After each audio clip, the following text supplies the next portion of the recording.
Thanks for joining me today as we think about the subject of identity. Understanding how we see our identity is really crucial for our well-being. And as women, we often have a very negative sense of who we are. And we fall into the trap of just believing what other people have said about us through what other people have done to us. So today I'd like us to take a fresh look at identity. Perhaps, like me, you have locked into saying negative things about yourself. I'll tell you a little bit about me. So when I mess up, I 9 times out of 10 say, Jean, you're an idiot. An idiot. You are so stupid. Why did you do this? I am an absolute idiot. That's the identity I give myself. And I'm sure there's a boatload of other people lining up that could affirm me in that. But is it my true identity? How about you? Are there negative phrases, statements that you make over yourself? When we do this negative talk to ourselves, it's one of the most damaging things that we can do. So how about you? Are there any phrases that you speak over yourself, or perhaps other people have spoken over you? I'm going to list a few, 7 to be exact. How about, I am not enough? I am a disappointment. I am worthless. I'm pathetic. I am useless. I am stupid. Or I am insignificant. You see, so often in life, things that have happened to us, ways that people have treated us or mistreated us, can cause us to fall into the trap of believing these negative statements, these negative descriptions of our identity. And I think as women, we are so vulnerable to falling into that trap. I'd like to spend just a couple of minutes reflecting on some statements that Jesus made that's found in the Gospels of Matthew, Mark, and Luke. And this is a situation where Jesus is checking in with the disciples to discover what the people thought of him, what the crowds were saying about him. And so we read that Jesus says, who do people say I am? Who do people say I am? And he's asking the disciples these questions. Now, I can only imagine they are thinking, well, what have I heard? Should I really tell him this or not? But they say to him, well, we've heard that some people say that you're John the Baptist, and others say that you're Elijah, and still others think that you're a prophet from long, long ago who's come back to life.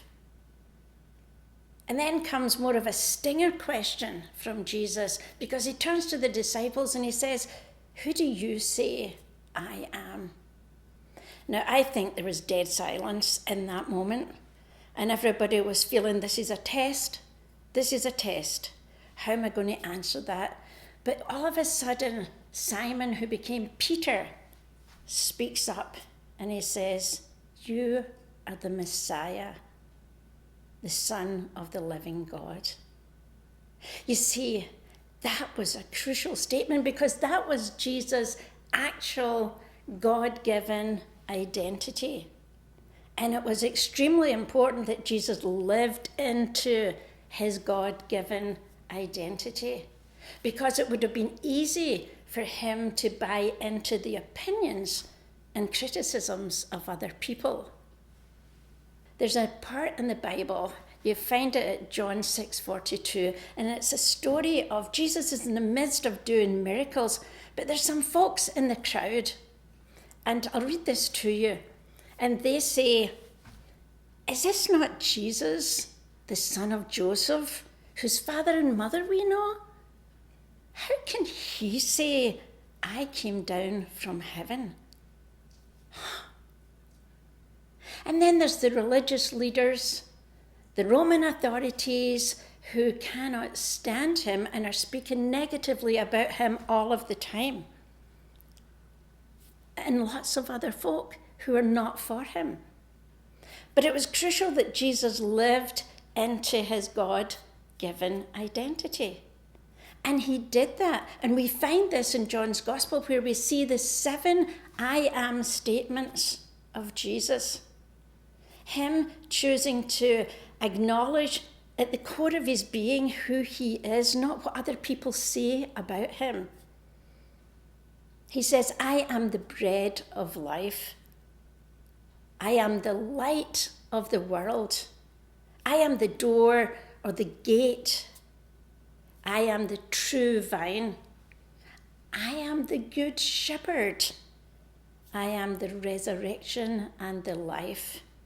I am the way, the truth, and the life, and no one comes to the Father except by me. You see, Jesus models for us the importance and power that comes to us when we live into our God-given identity. We, ladies, need to start living into our God-given identity rather than the identity that other people have given to us or caused us to believe. Today, ladies, I would like to invite us to join together in covenant to start living into our God-given identity. So I'm going to give you 7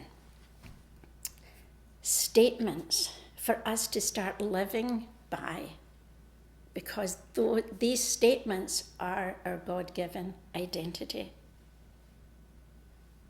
I am a child of God. That's your identity. I am more than a conqueror through Jesus Christ. That's your identity. I am free forever from condemnation. That's your identity. I am a new creation. That's your identity. I am victorious through Jesus Christ. That's your identity. I am chosen of God, holy and deeply loved.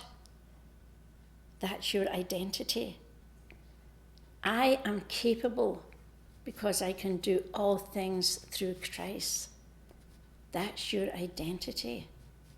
All of these statements are our identity, our God-given identity.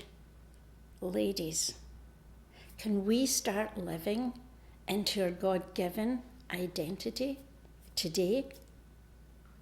I believe with all my heart that when we do, we are going to see an amazing change in our lives and in the lives of others. Thanks for joining with me today. Until the next time we're together, may the Lord bless you and keep you.